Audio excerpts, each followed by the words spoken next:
Hello les amis, je vous retrouve aujourd'hui pour un tag et il s'agit du tag qu'est-ce qui se trouve dans mon panier Sephora imaginaire à 1000 euros. Donc si ça vous intéresse, restez avec moi parce qu'on commence tout de suite. Alors ce tag-ci, il s'agit d'un tag qui a été initié par une youtubeuse américaine, il s'agit de la youtubeuse Emily Noel. Je sais pas si vous la connaissez mais c'est une fille que j'aime énormément suivre. Elle a lancé ce tag il y a maintenant quelques semaines et c'est un tag que je n'ai pas encore vu repris en France.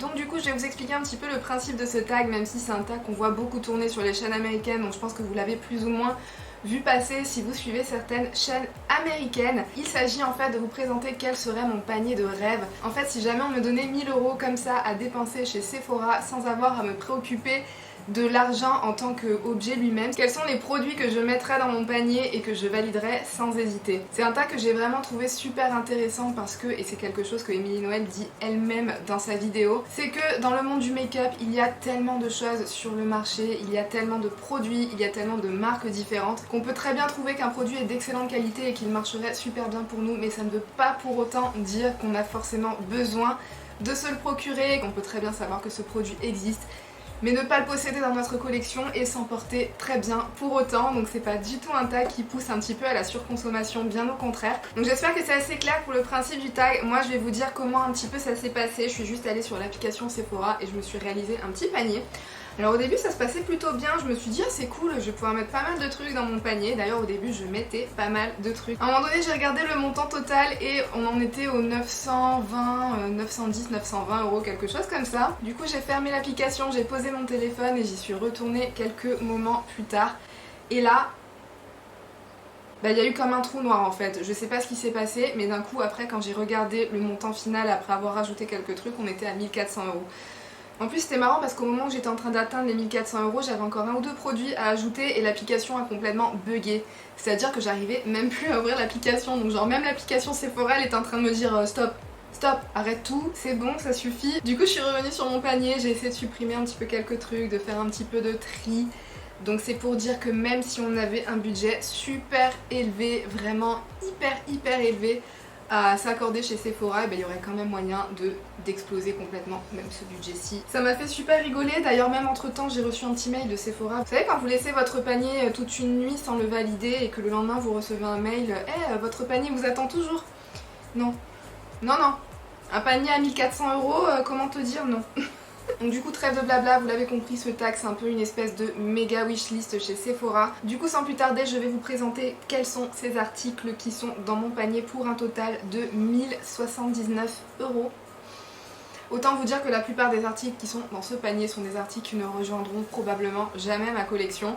Mais c'est pas grave, c'est quand même des articles qui me font envie, mais pour une raison ou pour une autre, je sais très bien qu'ils ne rejoindront pas ma collection. Donc on attaque tout de suite et je vais attaquer par le premier produit qui est un produit soin. Il n'y en a qu'un seul qui a rejoint mon panier, mais vous allez voir, c'est largement assez. Donc il s'agit d'un produit de chez La Mer et il s'agit de leur produit Le Baume pour les yeux intense. Je vous l'ai déjà dit dans plusieurs vidéos, mais moi je suis dans la quête infinie de la crème contour des yeux parfaite. Je cherche une crème qui soit suffisamment nourrissante et suffisamment hydratante pour qu'ensuite quand je vienne me maquiller ça ait un joli effet mais qui ne soit pas non plus trop riche au point où ça vienne faire glisser toutes les matières que je viendrai poser par dessus. Et ce baume pour les yeux de chez La Mer, j'aurais vraiment envie de tester si c'est un baume qui répondrait un petit peu à toutes mes attentes. Cette crème pour les yeux elle est à 196 euros. Ouais, donc autant vous dire que ça fait partie des produits que je n'achèterai jamais, qui ne rentreront jamais dans ma collection et qui n'entreront jamais dans ma routine, ça c'est sûr et certain. Mais n'empêche que voilà, si j'avais un budget illimité et que l'argent ne comptait pas, que l'argent n'était pas un objet réel et que je pouvais me prendre ce que je voulais, ça, je le testerais c'est sûr. Ensuite, un autre produit un petit peu random et ça vous allez vous dire, what? Mais je vais vous expliquer. Alors il s'agit d'une thé d'oreiller de la marque Sleep. Il s'agit de la thé d'oreiller Sleep Silk. Donc en fait il s'agit d'une thé d'oreiller dans un tissu de soie. Et cette thé d'oreiller elle se trouve au prix de 109 euros. Voilà, donc autant vous dire que ça aussi c'est un produit qui ne rentrera sûrement jamais chez moi. Alors on a tous entendu dire que pendant la nuit, L'idéal c'est d'avoir des thés d'oreiller en soie pour éviter que le tissu vienne dessécher vos cheveux et votre peau. Du coup je me dis que peut-être que ce genre de thé d'oreiller aurait un vrai effet. Il y a pas mal de commentaires et de revues positives à ce propos, mais pour 109 €, il est hors de question que je me procure une thé d'oreiller à 109 €. En plus, qui peut vivre avec une seule thé d'oreiller? Enfin c'est impossible, vous avez besoin d'en acheter au moins 2 ou 3 pour pouvoir faire une rotation, pour pouvoir les laver et en avoir une autre en attente. Donc non. Non, mais pour ce taxi de panier imaginaire, oui. Ensuite, donc là on en a fini avec les produits un petit peu random et les produits un petit peu WTF de ma sélection. Du coup je vais passer aux produits make-up parce que chez Sephora, moi en particulier, c'est le make-up qui m'intéresse. Parce que pour les soins j'ai quand même une grosse préférence sur toutes les marques de parapharmacie, donc il n'y a rien qui m'a vraiment tenté à part ce petit produit de chez La Mer. Donc je vais attaquer tout de suite par les produits make-up. Et je vais commencer du coup par les fonds de teint. J'en ai deux qui ont rejoint ma sélection. Le premier, il s'agit du fond de teint de chez Charlotte Tilbury, le Airbrush Flawless Foundation. Alors il faut savoir que moi je suis pas une grande fan de fond de teint. Je suis pas une fille à fond de teint en fait. J'aime pas spécialement tester 1 milliard de fonds de teint différents. Je suis pas particulièrement intéressée par toutes les nouvelles sorties de fond de teint. Je suis pas intéressée par tester tous les fonds de teint qui peuvent sortir sur le marché parce que j'ai un type de peau qui en général supporte assez mal le fond de teint. J'ai la peau mixte à grasse et il y a pas mal de fonds de teint, peu importe leur type, me rendent la peau encore plus grasse. Donc moi j'ai plutôt tendance à, une fois que j'ai trouvé un fond de teint qui me convient, je ne le lâche pas. C'est un fond de teint, alors je vous lis le descriptif, une formule légère qui tient toute la journée, haute couvrance et au fini mat naturel. Moi je vous l'ai dit, j'ai tendance à préférer les couvrances légères à moyennes, mais si c'est un fond de teint qui vous permet d'avoir un fini mat et naturel en ayant une haute couvrance, pourquoi pas. C'est vrai qu'on entend tellement bien des produits pour le teint de chez Charlotte Tilbury que ça c'est un fond de teint que j'aimerais pas mal tester, mais je suis tellement attachée à mon fond de teint Dior Backstage que je pense pas forcément que je sauterai le cap pour celui-ci. Mais c'est vrai qu'il me donne quand même pas mal envie. Je sais même pas si je vous ai donné son prix, c'est un fond de teint qui est à 41 €. Prochain fond de teint qui me fait pas mal envie, il s'agit du fond de teint en stick de chez Hourglass, le Vanish Foundation Stick. La fluidité d'un liquide et la légèreté d'une poudre dans une formule waterproof et longue tenue pour un fini couvrant invisible. Je vous le répète, moi c'est tout ce que je cherche dans un fond de teint. Un fini hyper naturel, une longue tenue, un effet imperceptible sur la peau et un fini matifiant. Du coup ce fond de teint aussi proclame un peu avoir toutes ces qualités-ci. Sur YouTube c'est un fond de teint aussi dont on entend énormément de bien. Donc voilà, c'est un fond de teint que j'aurais aussi aimé tester si j'avais une enveloppe imaginaire de 1000 € à dépenser chez Sephora.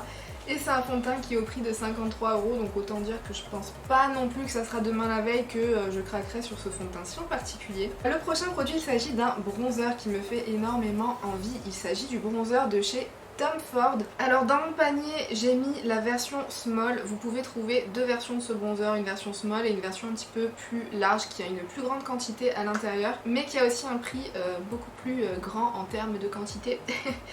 Celui-ci déjà il est à 70 €, c'est celui que j'ai mis dans mon panier parce que je me suis dit que l'autre était quand même beaucoup trop cher. Attendez, je vais vous dire à combien il est l'autre. Le format large il est à 115 €. Si l'argent n'était pas un vrai objet, 9 grammes pour un bronzer, je pense que c'est quand même assez raisonnable. Du coup je prendrai celui-ci, comme ça je peux mettre d'autres petites choses dans mon panier. Alors attention, en termes de quantité-prix, non ça va pas du tout, 9 grammes pour 70 €. C'est vrai que c'est un bronzer dont j'entends énormément de bien. Toutes les personnes qui l'ont acheté ont tendance à énormément l'apprécier. C'est un bronzer que j'aimerais énormément tester, mais payer 70 € pour un bronzer de 9 grammes, honnêtement ça passe pas. Mais en termes de packaging, le packaging a l'air magnifique, c'est une poudre un petit peu lumineuse. Il a l'air vraiment magnifique quoi, mais non.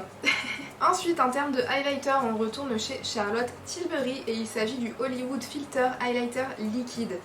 C'est un highlighter que vous pouvez retrouver au prix de 41 €. C'est un produit que vous pouvez appliquer aussi bien en bébé crème, vous pouvez l'appliquer en base de teint, vous pouvez le mélanger à votre fond de teint pour le rendre un petit peu plus lumineux. Vous pouvez aussi tout simplement l'utiliser en tant que highlighter comme son nom l'indique. C'est aussi un produit pour le teint de chez Charlotte Tilbury dont on entend énormément de bien, qui apparemment a conquis la plupart des personnes qui l'ont testé, mais moi je suis pas spécialement la plus grande utilisatrice de highlighter en format liquide et honnêtement je pense que c'est la seule façon dont j'aurais tendance à utiliser ce produit parce que comme je vous disais j'ai une peau qui est mixte à grasse, donc mettre un produit highlighter en base de teint ou en bébé crème ou à mélanger au fond de teint, je pense que en fin de journée le fini sur ma peau ça serait catastrophique, ça serait beaucoup trop brillant. Si on cumule la lumière qui viendra de ce highlighter liquide porté en tant que base ou mélangé à votre fond de teint avec la brillance naturelle de ma peau qu'elle aura eu tendance à créer au fil de la journée, ça sera une catastrophe. Je pense que je ressemblerai un petit peu à une poêle à frire, même si un petit peu de glow c'est pas trop mal, mais quand c'est trop, c'est trop. Donc honnêtement ce produit là je pense que je l'utiliserai quasiment uniquement en tant que highlighter. Je suis pas la plus grande utilisatrice de highlighter en format liquide. Du coup je pense que j'aurais pas une utilisation de ce produit qui serait suffisamment intense et suffisamment régulière pour justifier que je mette ce prix là dans cet highlighter ci. Même si c'est un produit qui me fait énormément envie. En tout cas pas tout de suite, je pense pas qu'il rejoigne incessamment sous peu ma collection.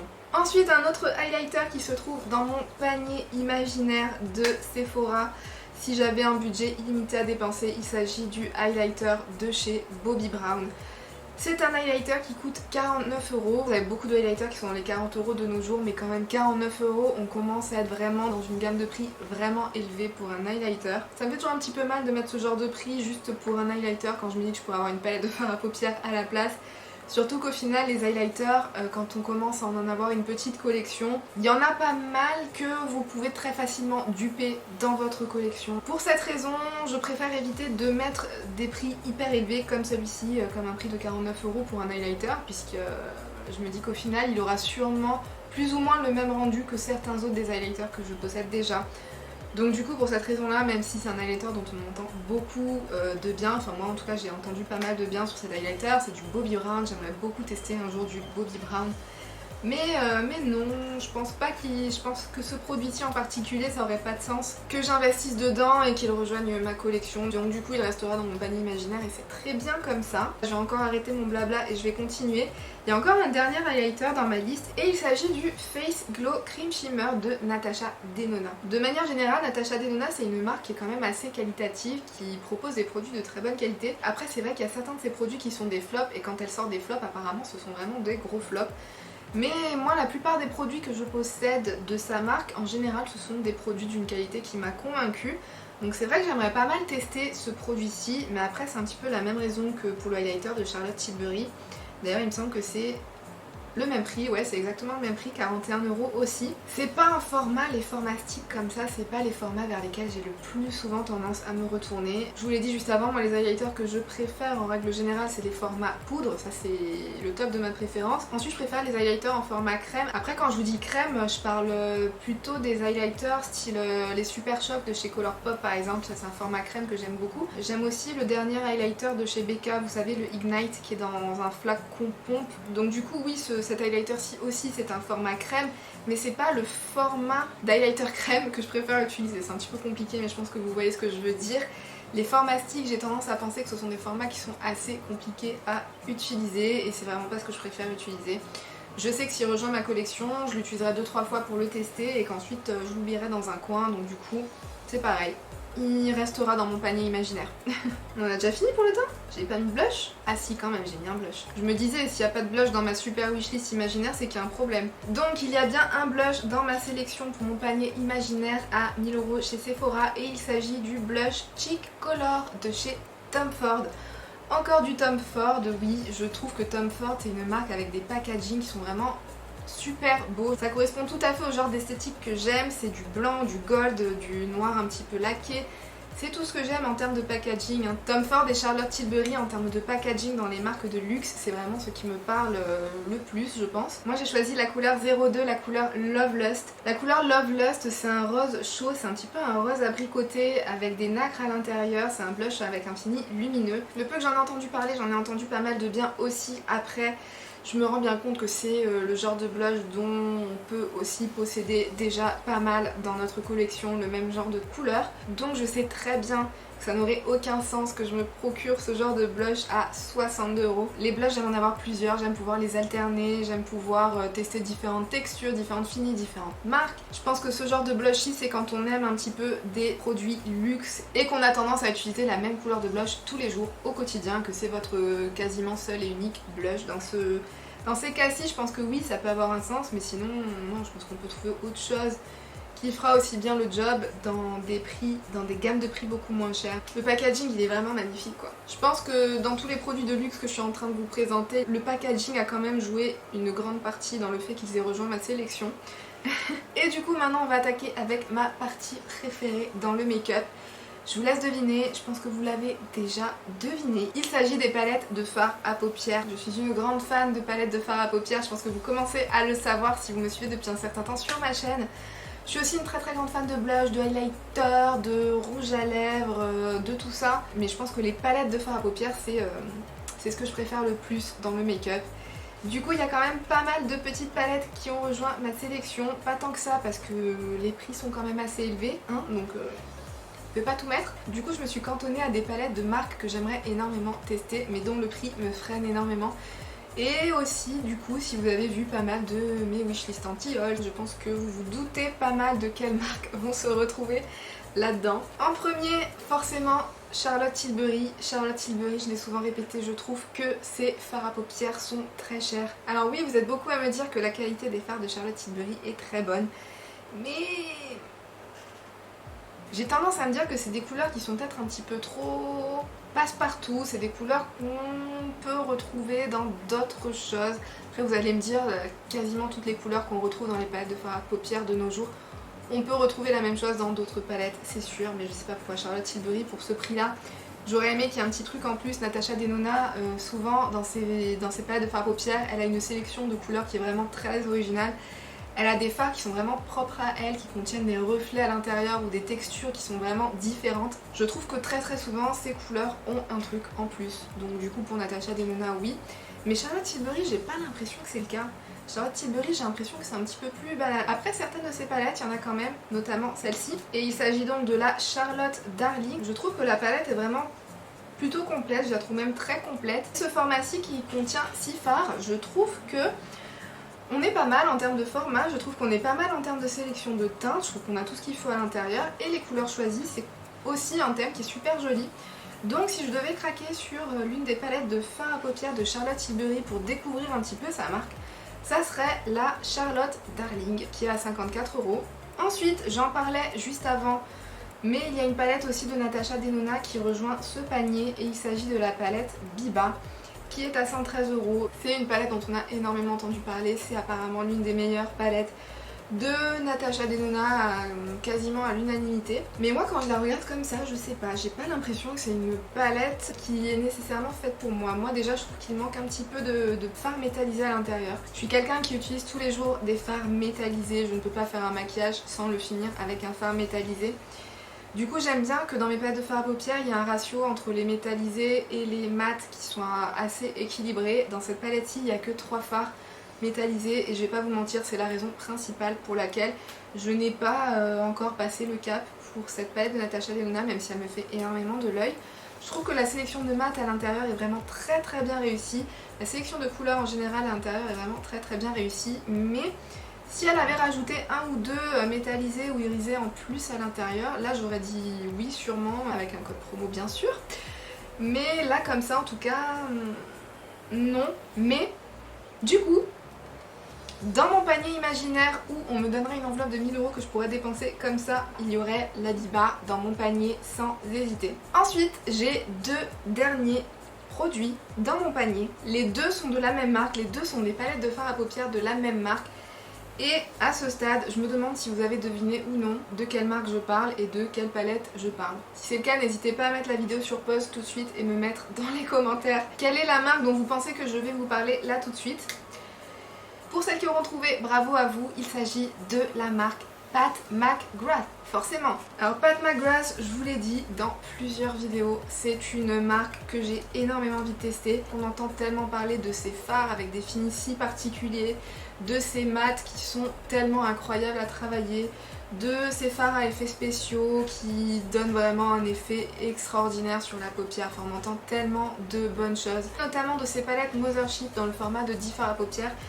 C'est les palettes, je pense, dont on entend le plus de bien, mais ce sont des palettes pour lesquelles je n'arrive pas à franchir le cap parce que 125 € c'est tellement cher. Moi en général quand je vois ces palettes j'ai toujours tendance à penser que les fards qui se démarquent vraiment, en général ce sont les 4 fards à effets spéciaux et du coup les 6 autres fards de la palette, pour moi en les regardant comme ça, j'ai pas l'impression que ce soit des fards qui se démarquent particulièrement par rapport à d'autres marques.